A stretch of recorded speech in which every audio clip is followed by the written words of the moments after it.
Operation সিঁদুরের জবাব দিল পাকিস্তান। ভারতে বুনিয়ানুন মারসুস নামে অভিযান শুরু করেছে ইসলামাবাদ। সেনাবাহিনী জানিয়েছে ৩টি বিমান ঘাঁটিতে শনিবার ভোরে হামলা চালায় ভারত। এর জবাব দিতেই ধ্বংস করা হয়েছে ভারতের দূরপাল্লার ক্ষেপণাস্ত্র ঘাঁটি। সাইবার হামলায় অচল করা হয়েছে পাওয়ার গ্রিডের ৭০%। জবাবে পাকিস্তানের ৬টি সামরিক স্থাপনা ও ২টি বিমান ঘাঁটিতে বিমান ও ক্ষেপণাস্ত্র হামলা চালানোর দাবি করছে ভারত।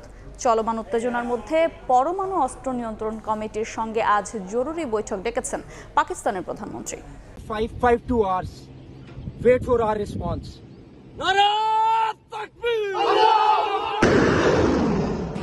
ভারতের হামলার প্রতিশোধের অংশ হিসেবে শনিবার অপারেশন বুনিয়ান মারসুস নামে অভিযান শুরু করে পাকিস্তান।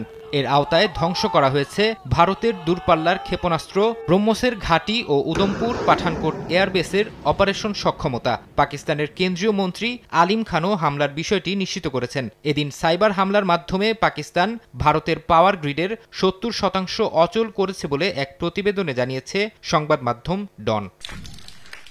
শনিবার সকালে শ্রীনগর সহ কয়েকটি স্থানে বিস্ফোরণের শব্দ শোনার কথা জানিয়েছেন স্থানীয়রা। নিয়ন্ত্রণ রেখার আশপাশের অনেক শহর ব্ল্যাকআউট করে রাখা হয়েছে। ১৫ মে পর্যন্ত বাড়ানো হয়েছে উত্তর পশ্চিমাঞ্চলের ৩২টি বিমানবন্দরে ফ্লাইট চলাচলের স্থগিতাদেশ।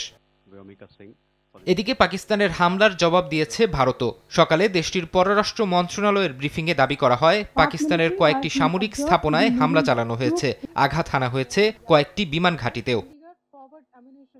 ব্রিফিংয়ে দাবি করা হয়, পাকিস্তানের সেনারা সীমান্তের দিকে আরও এগিয়ে যাচ্ছে। ভারতীয় সেনারা যে কোনো পরিস্থিতির জন্য উচ্চ সতর্কাবস্থায় আছে বলেও জানান সোফিয়া কুরেশি।